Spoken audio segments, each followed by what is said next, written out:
Hello and welcome back. In this video, I'm going to be covering the solar and electrical system. And I'll probably have enough time to show you guys the bathroom too this time. From the last video, you guys could see where my solar DC disconnect is. That's this right here, the liquid type that comes down and over and goes into the PV1 ports on the LV6548. This is an all-in-one solar charge controller. So it can take the solar going into it. It can have the batteries connect straight into it. And then it can take the battery power and invert it into 120. It's a very simple setup. You have your solar connection here. You have your battery connection here. Yep, right here, these two. This is the input. So I have an input, so if I want to, I can plug into the garage and I can have 120 from the garage going into this. That way, if my batteries get too low, it can switch over to line side power and supply the van, which is really useful for when you're charging your car. This system can carry half my daily drive, which is about 6 kilowatt hours, 8 kilowatt hours a day. This has been producing 10 kilowatt hours a day when it's sunny out, which is really good. So when I was building this, these are EG4 server rack batteries. This is one of the best ways to get kilowatts per dollar. The other 12 volt batteries out there, you're going to spend a lot more for a lot less. These are 5 kilowatt hours a piece. That gives me 10 kilowatts of storage. And that's a lot. My house only uses about 15 to 20 in a day. So technically I could probably back up the house. That's the one downside to having a 120 volt inverter. If this was a 240 volt inverter, I could probably back up a house. I could charge my car faster. But for me, I can still back up the house. I can still charge my car with this 120. It's not that big of a hindrance to me. And it all fits nice. It's all, nice and neat. I did neaten this up since the last video. I saw your comments. And when I was designing this, I was thinking about the shock of hitting bumps. This is actually the wheel well of the van. That's why I have this nice little platform here. Same with the fridge on the other side. That's all on the wheel wells. I wanted to use up the floor space as best as I could. And this was just a dead space, which was good for the electronics cabinet. And if you see here, there's a rubber mat. I have a rubber mat here because if I hit a bump, it takes the shock out of the batteries. It helps absorb it. And I also routed out the mat. I'm going to put a picture up on the video, hopefully, if I can find it, of where I made out these two cutouts for some beehive heaters to go underneath each battery. And these thermostats control that. And I have two thermostats because I was worried, well, I spent 20 bucks on a set of thermostats. What if it fails? What if the thermometer fails and it starts to heat up too much? So I added a second one just to be redundant to prevent anything from overheating. So it's been working out really well in the winter. They don't get too cold. I can actually monitor these batteries through USB to Cat5, and I can read the BMS data off the batteries, which is nice.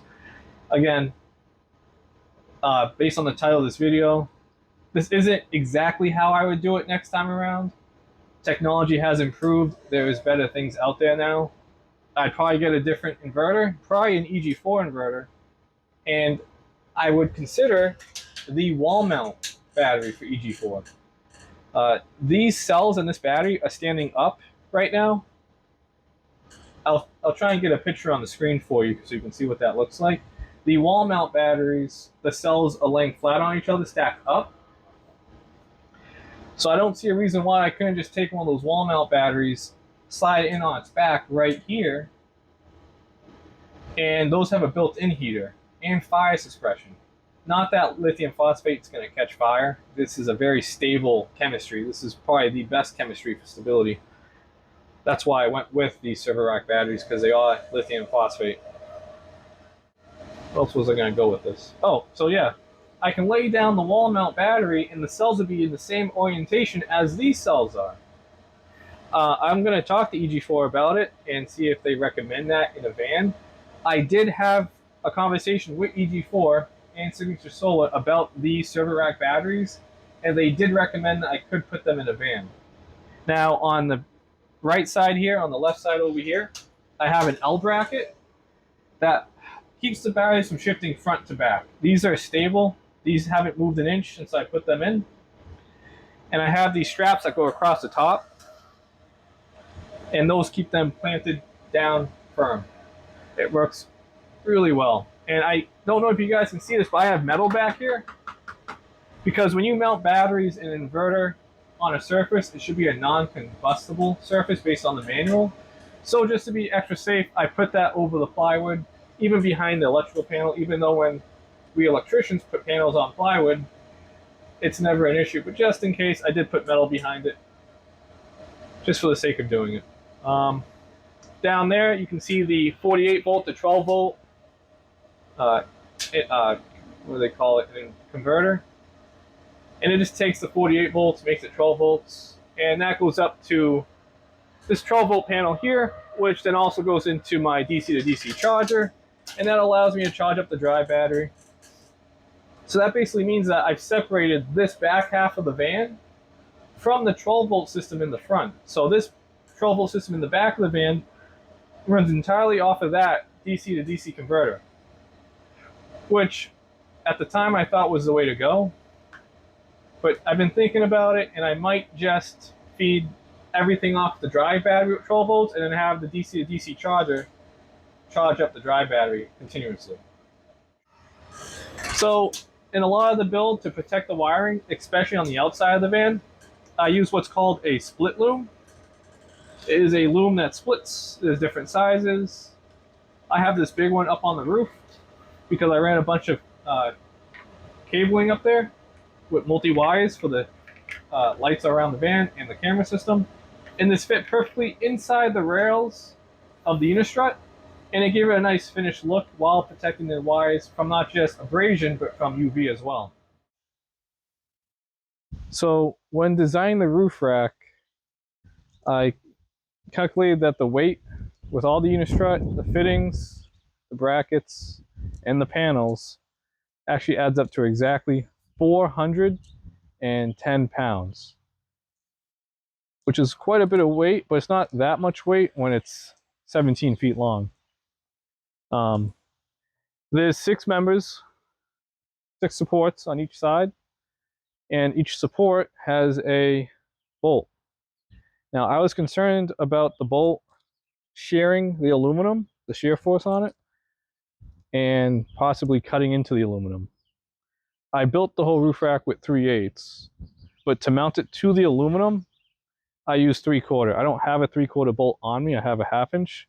But I just want you to look at the profile on this, okay? That curve with the 3/8, that's not a lot of surface area, but this one has quite a bit. Now, this is only half, I use 3/4, so picture one that's even bigger than this and how much that would hold on the 1/4 inch aluminum. And so I figured it out with the 6 supports and 2 bolts per, that's 12 on each side, that's 24 bolts. 410 divided by 24 is 17 pounds per bolt. So 17 pounds is pushing down on it. That's a static load, not when it's hitting bumps, but that's not a lot of weight. That's very little weight. I've hung off the end. It doesn't flex. It's a very strong roof rack. And I just want to tell you guys about that and show you what I was talking about. I'll meet you guys up on the roof.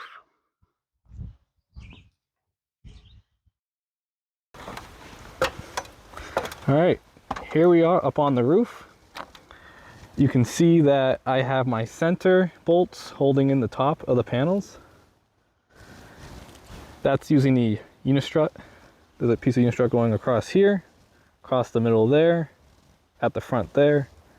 There's one going across there, and then there's one in the back there. So you can see the 3/4 bolts that go through here. That's what's holding all the weight. And this thing, it hasn't moved at all. I did put a spacer back here because there is a lip here, so it's a 4-hole unistrut union. I'll have to send the link, but it pushed out just enough to clear that gap. I'm really happy with this roof rack. It's very strong. I did primer and then painted the unistrut, and it's held up pretty good. What's nice is that the unistrut is slightly taller than the panels, so any branches hopefully won't hit the panel. You can see the corrugated conduit split loom. Whoops, sorry about my fingers. The split loom going down. That worked out great. Just pushed right in and it's held. You can see one of the cameras. I like this because I have enough height here that the camera hangs underneath perfectly. And same for the side light. The rear and side light are on the same switch and the front is separate. The van is under 10 feet tall. That was one of my goals, is to make sure the van stayed under 10 feet. That might push me over, I'll have to check. But, all right, so here we are. It is 10 feet tall to the rail. I would say 10, 4.5. So the Ford coaches, the Ford Transit coaches, I know that they're like 10.6, so it's the same height as a regular coach, which is what I was aiming for. The dimensions on the van lengthwise is about 24 to the back bumper and the front bumper, and it's 7 feet wide. So even though it looks a lot bigger, it's not much bigger than a coach. So it fits in a parking spot. It's nice. One other thing I wanted to make a point of is the reason why I built the roof rack to hang on the walls the way it is that there is no penetrations anywhere in the roof. It's completely solid, no holes, and I plan on keeping it that way. And I'm hoping to never have any leaks. I know a lot of other vans, they have to put down those membranes every 3 years because they dry up. But this being their Raptor liner, I think I'm going to be okay. All right, let's talk toilets. This is a Laval dry flush toilet, and after doing a lot of research on toilets, I found that this one was the best one to go with for my van, because it is no smell, no mess, and you just put it in the bag and toss it out. The other toilets out there, the canister toilets, they can smell. You can get the smell in the van. This is like a diaper genie. It's a mylar bag that twists. I'll put a video up on the screen if I can find one. It twists up the bag, makes it airtight, vacuums down the bag ahead of it, and it's just an infinity bag. And you can get about 17 flushes out of it, which is really good per canister. And then the whole thing just goes in a black bag and you throw it away. This is, however, the backup. If I was out in the middle of the woods, I wouldn't want to just store a bunch of matter in any kind of container. So, I mean, trusty shovel, toilet paper, you're good to go. Most of the time, though, whenever I take the van anywhere, there's always a toilet, either nearby or on the campsite. So this is really just a backup in case you're someplace where digging a hole's not an option. And yeah, there's no bathrooms local. So if you're in the middle of the night in a camp parking lot somewhere and you can't get to a bathroom, this would work out really good. Really good. I like this toilet a lot. I actually bought this toilet off a family whose septic tank failed, and they were using this for like 2 weeks. A whole family for 2 weeks was using this. Couldn't believe it. But that's how well it works. And to cover the shower detail, this just lies right over there. That's the best part too, is it can be moved and taken out. So I believe that less is more. And so the less connections, the less spigots, faucets, switches, the less things you have to worry about in a van, the better. So like, let's say I put the shower pan here, a Murphy shower pan that just hold it down, you just stand in it. I could just take this and I could shower myself off, clean up after the day, and that would be perfectly fine with me. I could hang a shower curtain up right here. It wouldn't be a big deal to do that. I could put a shower in right here. And I'll show what that Murphy pan shower pan looks like. It's pretty neat. And I could easily drain it right into the gray tank. That wouldn't be too bad at all, actually.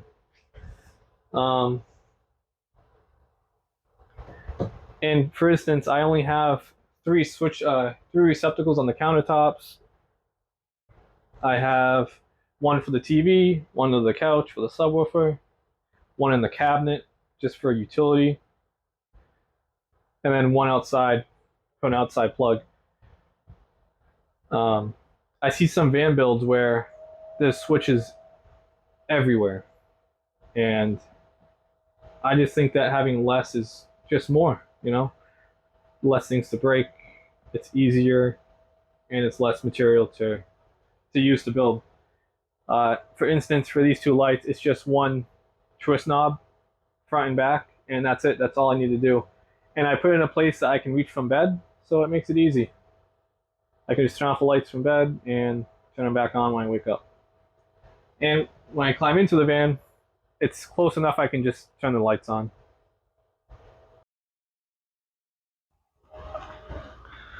Well, that's the solar energy system. It's pretty simple. It's not too bad. If you guys have any comments or questions, just let me know down below and I'll try and help you out. And I just want to take a moment to say thank you. I did not expect all the support for my first video, and I really appreciate it. And if you guys like the content, please like and subscribe. It put a pep in my step. It motivated me to make this next video quicker, and it's giving me new ideas on what else I can show you guys. You know, fun, cool technology that I enjoy it. I want to share it with you guys. So again, thank you.